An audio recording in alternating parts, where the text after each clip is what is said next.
Alhamdulillah sehat semua. Masya Allah suaranya nyaring, kelihatan kalau sehat semua. Seperti yang dikatakan Ustadz, nama saya adalah Ali Zainal Abidin bin Muhammad Bakir bin Ali bin Muhdar Asgaf. Panjang. Cuma di Malaysia ini kawan-kawan panggil saya Ali Bakir Asgaf. Dulu saya menempuh pendidikan pesantren di Indonesia selama 6 tahun. Ketika umur saya 18 tahun, saya pergi ke Hadramut untuk menimba ilmu di Darul Mustafa selama 1 tahun di pesantrennya Al Habib Omar. Sering ke Malaysia juga beliau. Kemudian saya ambil degree di Aqaf University dan Ribat Salim Asyatiri, Ribat Syatiri. Kemudian setelah itu tahun 2013 saya diperintahkan untuk meneruskan studi saya di Jordan, di World Islamic Science Education, untuk mengambil master di sana.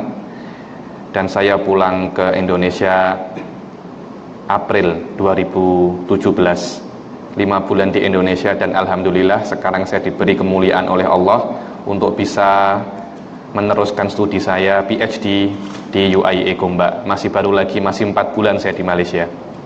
Dan hari ini saya mendapat kemuliaan untuk memberi sedikit tausiah tentang ilmu agama di surau Al-Ittifaq ini. Semoga apa yang kita lakukan mendapat ridha Allah Subhanahu wa taala. Amin amin ya rabbal alamin. Allah Subhanahu wa taala, tuan-tuan puan-puan, memberikan kita nikmat yang sangat banyak sekali. Allah Subhanahu wa taala berfirman di dalam Al-Qur'an, wa in ta'uddu ni'matallahi la tuhsuha. Sesungguhnya jika kalian ingin menghitung nikmat Allah, la tuhsuha. Kata-kata tuhsuha, tuhsu di dalam bahasa Arab dikatakan dia itu adalah fi'il mudhari'. Makna fi'il mudhari' itu sedang atau akan. Maknanya jika kalian ingin menghitung nikmat Allah yang sekarang saja, niscaya kalian tidak bisa menghitungnya karena terlalu banyak. Apalagi kalau kalian menghitung nikmat Allah yang akan datang, yang akan diberikan Allah kepada kita di dunia ini lebih banyak daripada nikmat Allah yang sudah diberikan kepada kita. Allah Subhanahu wa ta'ala ketika menciptakan manusia tidak menciptakannya kemudian meninggalkannya, tidak seperti itu. Akan tetapi ketika Allah menciptakan kita, mulai dari kita di kandungan orang tua kita, di kandungan di rahim ibu kita, Allah Subhanahu wa ta'ala sudah mensuplai nikmat ke kita. Mulai dari detak jantung kita ketika di rahim ibu sampai kita lahir, semua itu adalah suplai nikmat dari Allah. Apakah ada dari kita yang bisa menghitung berapa kali detak jantung kita? Tak ada. Setiap detak jantung adalah nikmat dari Allah. Hembusan nafas, hirufan nafas, itu adalah nikmat dari Allah Subhanahu wa ta'ala. Setiap detik dari hidup kita adalah nikmat dari Allah Subhanahu wa ta'ala. Karena itu Allah cakap, tidak akan bisa kalian menghitungnya. Dulu ada seorang dari Bani Israel. Bani Israel itu adalah kaum selain kaumnya Rasul Shallallahu Alaihi Wasallam.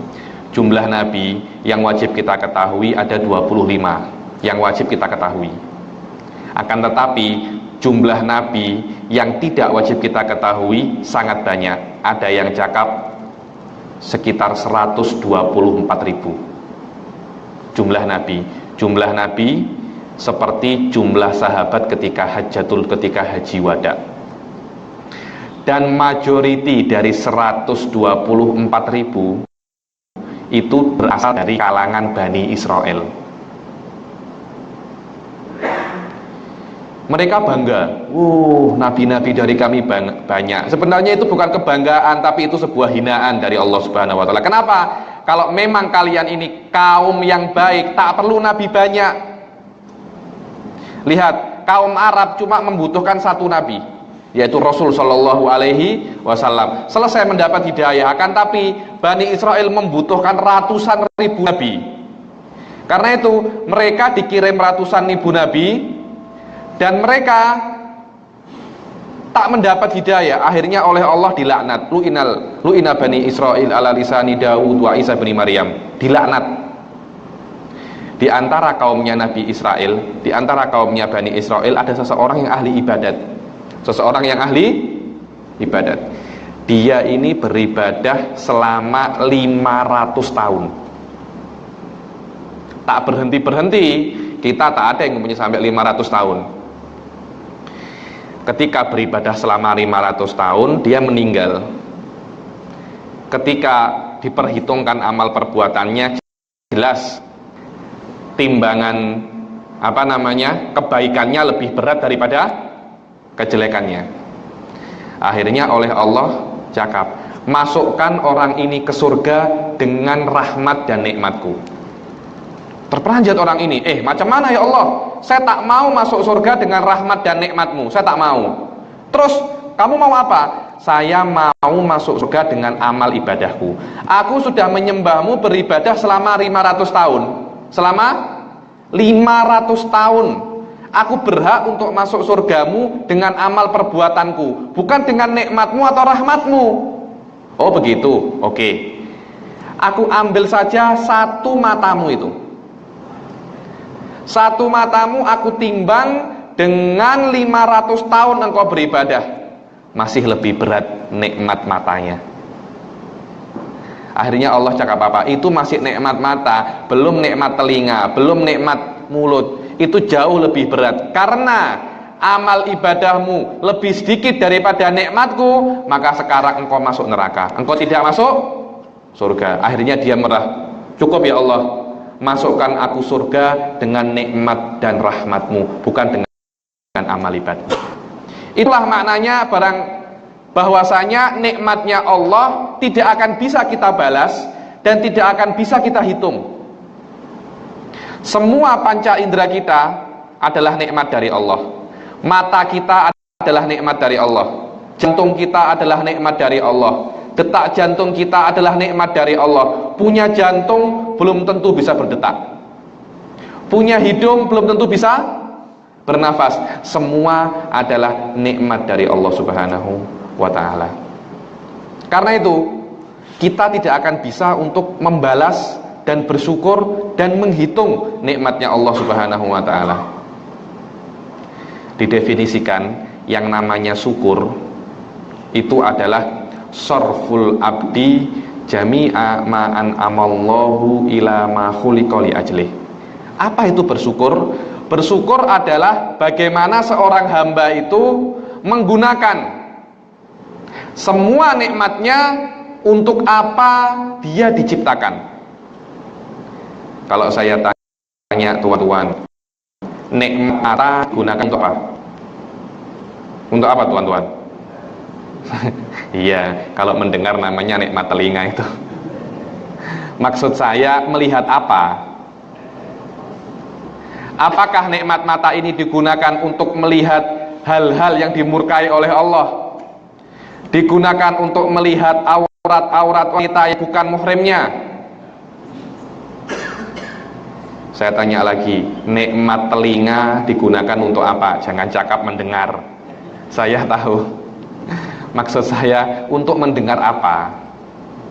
Apakah untuk mendengar hal-hal yang dimurkai oleh Allah? Lagu-lagu yang membangkitkan syahwat, lagu-lagu yang berhubungan dengan hubungan sesama jenis. Nikmat telinga digunakan untuk mendengar lantunan ayat-ayat suci Al-Quran. Nikmat telinga digunakan untuk mendengar solawat-solawat, mendengar qasidah-qasidah. Begitu pula nikmat mulut, bukan cuma untuk berbicara, akan tetapi untuk melantunkan ayat-ayat suci Al-Quran, untuk berceramah, untuk bertausiah, untuk berkata-kata baik, bukan untuk mencaci maki orang. Ketika kita bisa menggunakan semua nikmat yang diberikan oleh Allah, untuk apa dia diciptakan, disitulah kita dikatakan orang yang bersyukur. Bukan cuma kita mengucapkan alhamdulillah. Oh, saya sudah bersyukur. Kenapa? Karena saya sering berwirid alhamdulillah, alhamdulillah, alhamdulillah. Setiap hari tasbih berputar 100 kali alhamdulillah, alhamdulillah, alhamdulillah. Bukan itu makna bersyukur. Itu Anda cuma menggunakan mulut untuk apa dia diciptakan. Akan tetapi yang lainnya belum tentu. Bersyukur adalah bagaimana kita menggunakan semua nikmat Allah untuk apa dia diciptakan. Suatu saat Sayyidina Abu Bakar pernah berdoa, bagaimana beliau cakap, Allahumma ja'alna minal qalil. Ya Allah, jadikan aku dari golongan yang sedikit. Sahabat terperanjat, macam mana ini? Kenapa doanya kok jadikan aku dari yang sedikit? Kenapa kok tak cakap Allahumma ja'alna minal katsir? Ya Allah, jadikanlah aku dari golongan yang banyak. Karena banyak umat Islam itu masuk surga. Tapi kenapa wahai Sayyidina Abu Bakar, engkau mengatakan jadikan aku dari yang sedikit? Katanya Sayyidina Abu Bakar, apakah engkau tidak pernah mendengar firman Allah, wa qalilun min ibadiyasy syakur? Dan hanya sedikit dari golongan hambaku yang bersyukur. Bukan cuma bersyukur. Kata-kata syakur, tuan-tuan, puan-puan, maknanya bukan bersyukur. Di dalam bahasa Arab ada 3 level bersyukur. Untuk mensifati sebuah perbuatan dengan level kesingan, itu mempunyai 3 level. Yang pertama dengan cara isim fa'il, caranya syakir. Seseorang dikatakan dia itu syakir jika dia itu 1 kali bersyukur. Cukup 1 kali bersyukur, dia dikatakan syakir. Orang ini bersyukur dengan lafaz syakir. Sekali saja mengucapkan alhamdulillah, bersedekah, dikatakan dia itu bersyukur. Ada lagi level yang lebih tinggi, dikatakan dia itu syakar. Apa? Syakar. Dia sering bersyukur. Sering bersyukur. Tak hanya sekali, sering bersyukur. Ada lagi yang lebih tinggi lagi. Bagaimana? Yang dia bisa menggunakan semua nikmatnya untuk bersyukur dan kontinu melakukannya mulai kecil sampai meninggal. Ketika dia melakukan itu, dia akan masuk di dalam golongan asyakur. Apa katanya Allah? Wa qalilun min ibadiyasy syakur. Dan hanya sedikit dari hambaku yang bisa menggunakan nikmat yang aku berikan untuk bersyukur mulai dari kecil sampai dia meninggal. Macam mana? Mulai dari kecil tak pernah bermaksiat. Masa-masa muda, masa-masa di mana hati itu panas, kekuatan besar, kemampuan ingin bermaksiat besar, kemauan ingin bermaksiat besar, tapi dia bisa menggunakan kemampuan yang diberikan oleh Allah pada masa mudanya untuk bersyukur. Itu tak mudah. Orang tua taat biasa, sudah tua. Tapi orang muda taat luar biasa.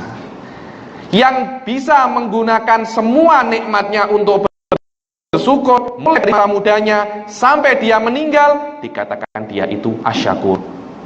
Tak pernah menggunjing orang, tak pernah melihat aurat-aurat yang bukan muhrimnya, tak pernah mendengarkan kalimat-kalimat yang dimurkai oleh Allah, tak pernah melafadzkan gunjingan. Semua nikmatnya digunakan untuk bersyukur. Pelik itu, tuan-tuan, sangat-sangat susah sekali, sangat berat sekali. Karena berat, oleh Allah diberikan reward yang sangat besar, dijadikan golongan elit, high level muslim, diberikan surga yang paling tinggi. Tak semua orang bisa. Karena dia itu perkara yang berat, diberikan oleh Allah pahala yang besar. Kalau dia itu perkara yang mudah, rewardnya bukan surga, dikasih nasi lemak mungkin oleh Allah, atau mungkin dikasih teh tarik oleh Allah. Karena tak susah. rewardnya juga tak besar, tapi karena perkara itu besar, diberi oleh Allah Subhanahu wa taala hadiah yang sangat besar. Semoga Allah Subhanahu wa taala menjadikan kita orang-orang yang syakur dan digolongkan bersama Sayyidina Abu Bakar di surga kelak. Amin amin ya rabbal alamin. Ketika Allah Subhanahu wa taala sudah mensuplai manusia itu dengan banyak nikmatnya, para ulama mentafsirkan bahwasanya yang namanya kematian itu bukan malaikat Israel mencabut nyawa. Itu cuma sebuah konotasi. Akan tetapi hakikat dari kematian, kata beberapa ulama, itu adalah Allah Subhanahu wa taala menstop suplai nikmat kepada kita. Ketika Allah sudah tidak mengizinkan hati kita untuk berdetak, Allah tidak mengizinkan hidung kita untuk bernafas, disitulah rezeki kita sudah habis. Disitulah yang namanya kematian. Karena itu marilah kita sama-sama bersyukur kepada Allah Subhanahu wa taala dengan menggunakan nikmat-nikmat yang sudah diberikan oleh Allah untuk apa dia diciptakan. Jangan sampai Allah murka kepada kita dan mengambil nikmat yang sudah diberikan oleh Allah karena tak digunakan sebagaimana dia diciptakan. Macam mana tuan-tuan, puan-puan, kalau kita tidur, bangun dari tidur, nikmat mata sudah tak ada, kita tak bisa melihat lagi. Kenapa? Karena mata ini digunakan bukan untuk taat kepada Allah Subhanahu wa taala. Kita bangun tidur, kaki kita tak bisa untuk melangkah lagi. Kenapa? Karena kaki kita sangat jarang digunakan untuk melangkah ke surau-surau. Lebih banyak digunakan untuk melangkah ke mal-mal. Lebih banyak digunakan untuk melangkah ke tempat-tempat yang banyak di sana membuka aurat. Dan menggarai rumah Allah. Jarang kita pergi ke majelis taklim. Macam mana pada hari kiamat kita akan mempertanggungjawabkan nikmat itu kepada Allah. Semoga Allah Subhanahu wa taala memberikan kita taufik agar bisa menggunakan semua nikmat kita untuk apa dia diciptakan. Amin amin ya rabbal alamin. Pada kesempatan kali ini saya ingin menjelaskan sebuah hadis yang sudah sering saya jelaskan, dan menurut saya ini adalah hadis yang sangat penting. Akan tetapi mungkin tuan-tuan dan puan-puan sudah sering mendengar hadis ini. Hadisnya sudah sering puan-puan dan tuan-tuan dengar, akan tetapi maknanya yang jarang didengar. Apa hadis itu? Innamal a'malu binniyat. Semua sudah hafal. Banyak sekali para masyayikh, para tuan guru, para ustadz, para habib ketika menjelaskan hadis ini, menjelaskan tentang bagaimana hadis ini bisa ada. Zaman dahulu ketika Rasul Shallallahu Alaihi Wasallam diganggu pada tahun ke-10 Hijriah. Tahun ke-10 Hijriah ini adalah tahun yang sangat berat dari Rasul Shallallahu Alaihi Wasallam. Kenapa? Karena pada tahun itu istri Rasul Shallallahu Alaihi Wasallam, Sayyidah Khadijah, meninggal. Tak sampai 2 bulan, berselang 1 bulan 5 hari, sekitar 35 hari dari kematian istri tercintanya, wafatlah pamannya Abu Thalib. Ketika itu para kafir Quraisy menggila. Wah, tak ada lagi yang melindungi Muhammad. Nabi Muhammad sholat diberi kotoran unta. Jalan-jalan di mana Rasul Shallallahu Alaihi Wasallam lewat diberi duri-duri. Sampai pada puncaknya mereka sepakat ingin membunuh Rasul Shallallahu Alaihi Wasallam. Akhirnya Rasul menyuruh para sahabatnya untuk berhijrah ke Madinah. Ketika itu ada seorang sahabat mencintai seorang wanita, ingin menikahi seorang wanita. ingin menikahi seorang wanita, kemudian wanita ini tak mau dinikahi.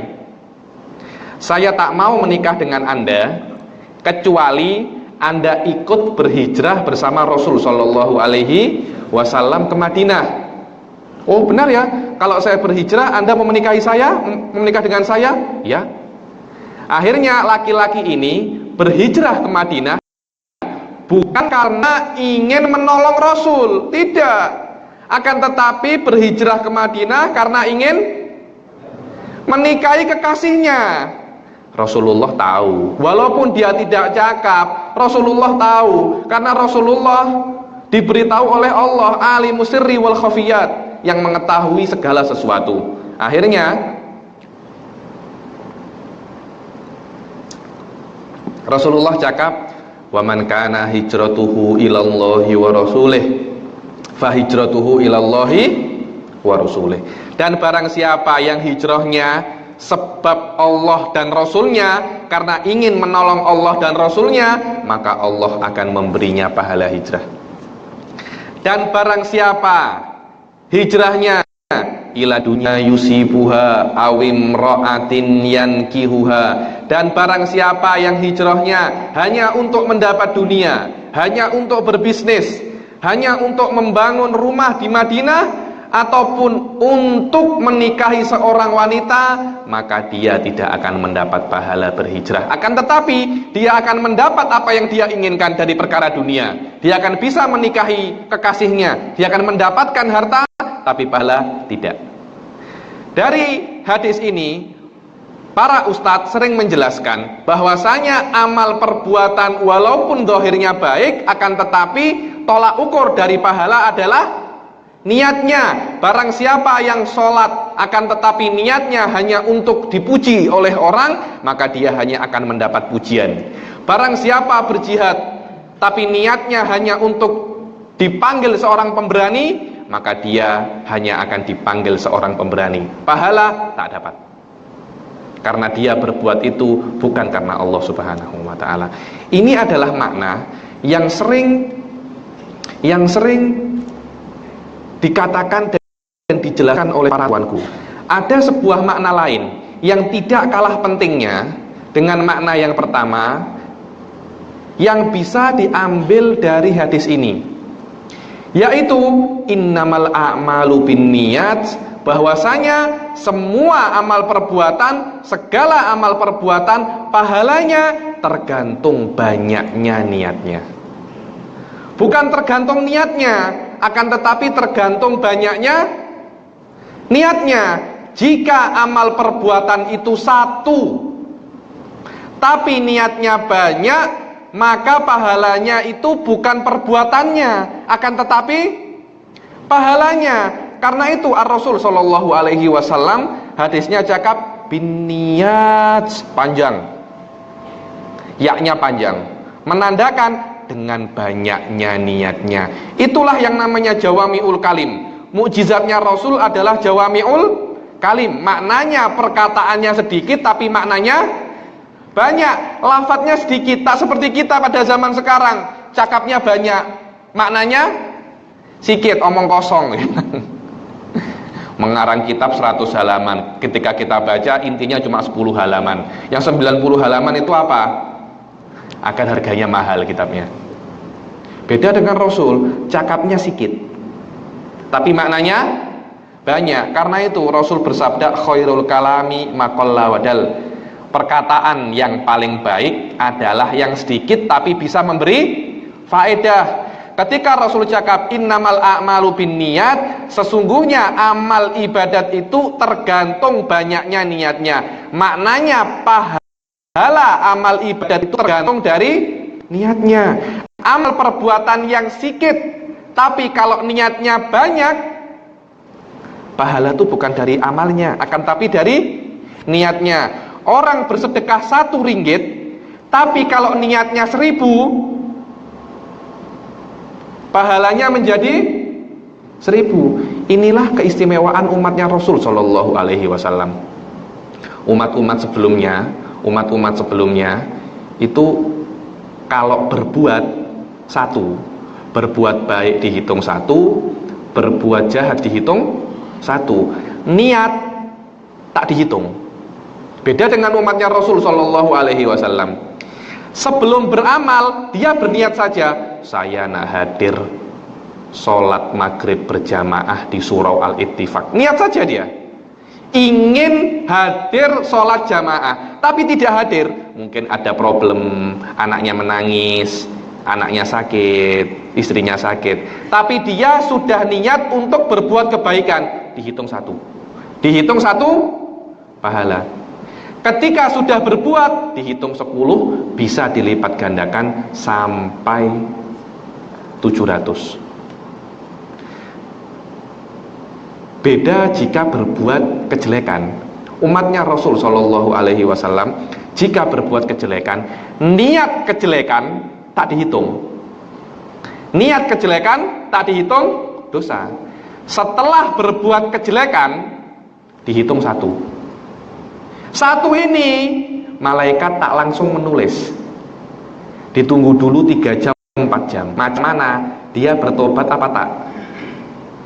Kalau tak bertobat, apakah setelah dia berbuat kejelekan, setelah dia berbuat maksiat, akan diikuti perbuatan taat? Wa'at bi isayyi'atal hasanatatam huha. Dan ikutilah perbuatan jelek dengan perbuatan yang baik, perbuatan yang elok. Barang siapa yang menggunjing, setelah menggunjing bersedekah, setelah menggunjing sholat sunnah, setelah perbuatan maksiat diikuti perbuatan taat. Perbuatan taat itu akan menghapus perbuatan maksiat. Pahala akan menghapus dosa. Lihat umatnya Rasul Shallallahu Alaihi Wasallam, niat baik saja dihitung 1, belum berbuat itu dihitung 1. Karena itu dalam hadis dikatakan niatul mukmin khairun min amalih. Niatnya seorang mukmin itu lebih baik daripada amalnya. Suatu saat ada seseorang di sebuah kota. Kota ini sangat kelaparan. Di sebuah tempat kelaparan, teruk sangat kelaparan, tak ada makanan, tak ada apa. Orang-orangnya mati kelaparan. Orang-orangnya mati kelaparan. Akhirnya dia melihat sebuah gunung. Dia melihat sebuah gunung. Dia cakap dalam hatinya saja, dia cakap apa? Ya Allah, kalau gunung ini makanan, kalau gunung ini makanan, aku akan aku akan menyedekahkan semua gunung makanan ini kepada orang-orang yang ada di desaku, yang ada di kotaku. Tak sampai 1 menit, ada suara dari langit berteriak, wahai fulan bin fulan, mulai sekarang engkau sudah mendapat pahala bersedekah makanan sebesar gunung ini. Dia tak bersedekah, dia hanya niat bersedekah. Niat bersedekah diberi pahala bersedekah. Karena itu perbanyaklah niat. Niat nak bangun pesantren, niat nak bangun surau, niat nak bangun madrasah. Walaupun tak bangun surau, madrasah atau pesantren, akan terperanjat nanti. Tuan-tuan, puan-puan, pada hari kiamat Allah memberi kita pahala seperti membangun surau, seperti membangun pesantren. Padahal kita tak membangun, kita hanya berniat untuk membangun. Itu cuma niat. Sebelum beramal, niatnya saja sudah dihitung pahala. Ketika beramal, jangan cuma 1 niat, akan tetapi perbanyaklah niatnya. Contohnya ketika tuan-tuan dan puan-puan nak ke surau Al-Ittifaq, apa niatnya? Pasti niatnya cuma 1. Ya, niatnya itu Habib, apa namanya, nak hadir nah hadir sholat jamaah. Datang dari rumah ke surau Al-Ittifaq, niatnya untuk hadir sholat maghrib berjamaah. Jangan seperti itu. Akhirnya kalian dari rumah ke ke surau, pahalanya cuma satu, yaitu pahala hadir sholat berjamaah. Jangan niatkan yang banyak. Saya nak hadir sholat berjamaah, nak mendengarkan tausiah, bertemu dengan orang-orang yang soleh, ingin bersilaturahmi, ingin beriktikaf, ingin berziarah kepada Allah Subhanahu wa ta'ala, ingin lari dari dunia, penat sudah dengan dunia, penat dengan office, ingin bermunajat kepada Allah di masjid, ingin membaca Al-Quran, ingin membaca Al-Quran. Kalau saya bertemu orang di jalan membutuhkan, saya ingin membantunya. Ada 9 niat minimum. Jadi ke masjid, ke surau, pahalanya bukan cuma 1, tapi 9. Niat, ketika kita gunakan niat itu untuk dalam perbuatan baik, yang mestinya mendapat 1 pahala, bisa mendapat banyak pahala. Ini saya katakan memanipulat pahala. Memanipulat pahala. Niat jika digunakan di dalam amal yang tidak ada pahalanya, bisa menjadikan amal perbuatan itu menjadi amal perbuatan yang taat. Contohnya minum air kosong. Nih, saya minum air kosong, tak ada pahalanya. Tak ada pahalanya. Ada hadis Nabi yang mengatakan man syariba ma'a kosong falahul jannah. Tak ada. Tak ada hadis Nabi yang mengatakan barang siapa minum air kosong masuk surga. Tak ada. Akan tetapi kalau kita minum air kosong, kita niatkan untuk taat. Macam mana? Saya minum air kosong agar tubuh ini sehat. Kalau tak minum air kosong, setiap hari minum yang manis-manis, sakit apa tak? Kena diabetes, betul apa tak? Kena kencing manis. Saya minum air kosong ini untuk menjaga ciptaan Allah. Saya minum air kosong ini untuk bersyukur kepada Allah. Allah Subhanahu wa ta'ala sering mengingatkan kita dengan nikmat air kosong. Benar itu. Dalam Al-Quran itu diingatkan, para manusia, macam mana kalau aku jadikan air kosong ini masin? Macam mana jika air kosong ini rasanya seperti air laut? Bisa kita minum apa tak? Tak bisa kita minum. Air kosong ini tak ada rasanya, itu nikmat dari Allah Subhanahu wa ta'ala.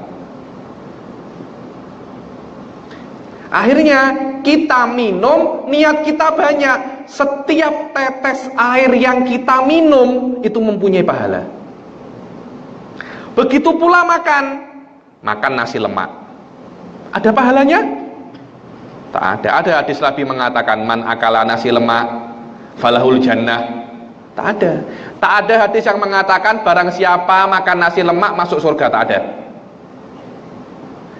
Akan tetapi kalau kita niatkan makan nasi lemak, makan apapun untuk taat. Saya kalau tak makan sakit. Betul apa tak?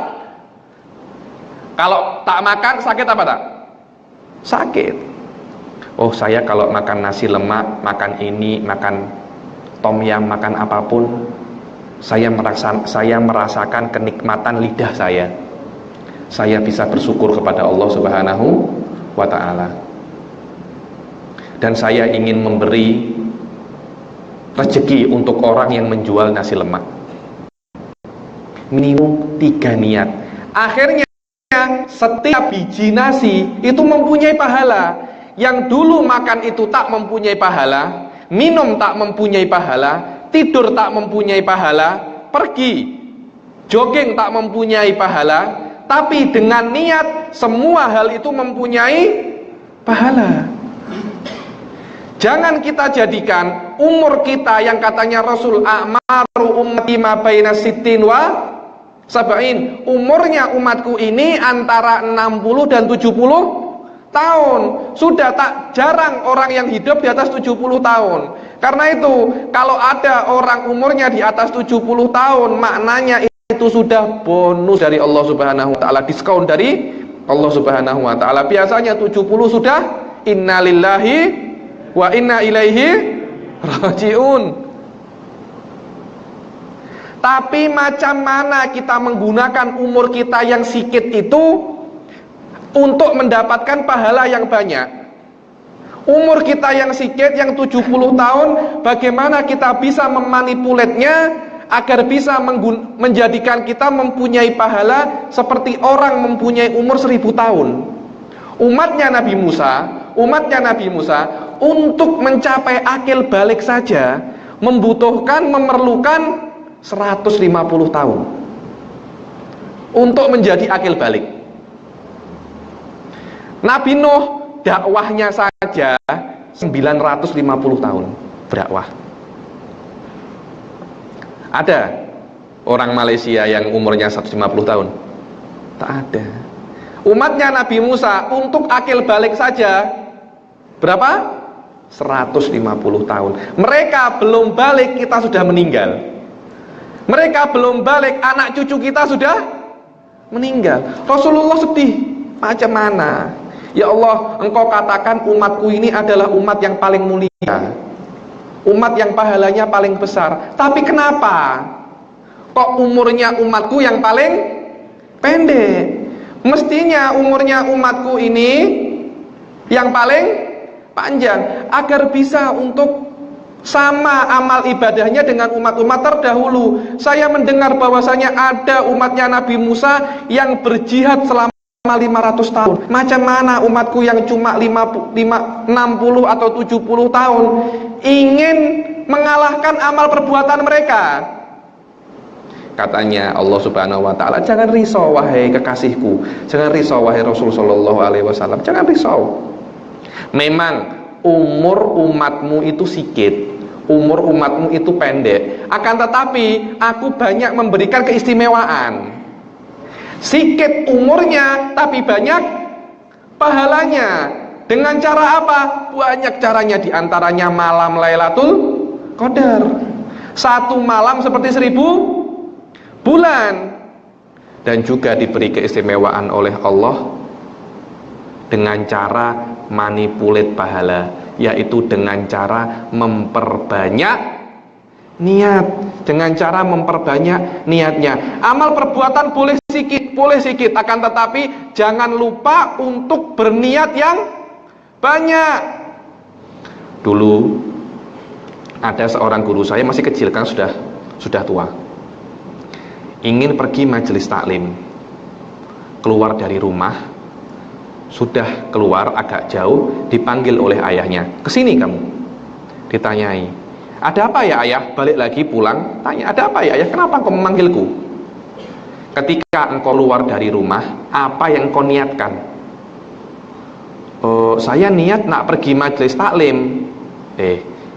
Jangan cuma niat hendak pergi majelis taklim. Aku ajari engkau niat keluar rumah 70 niat. Untuk keluar rumah saja mempunyai 70 niat. Jadi para ulama terdahulu mungkin amalnya sama dengan kita, sama-sama keluar rumah, sama-sama sholat 2 rakaat, sama-sama sedekah 1 ringgit. Akan tetapi mereka mempunyai cara yang lebih hebat dari kita, yaitu mereka mengetahui bagaimana cara untuk berniat. Yang penting bukan jumlah amalnya, yang penting bukan jumlah rakaatnya, yang penting bukan jumlah ringgitnya, tapi berapa banyak niat yang ada di sana, berapa kualitas amal perbuatan kita. Nah, adzan. Oke. Karena itu para ulama zaman dahulu mengajari anaknya untuk berniat sama seperti mengajari untuk membaca Al-Fatihah, sangat ditekankan. Karena kenapa? Mereka mengetahui bagaimana membuat amal perbuatan yang sedikit menjadi banyak. Dulu saya pernah bertemu dengan seorang Habib ketika saya masih ambil degree di Hadramut.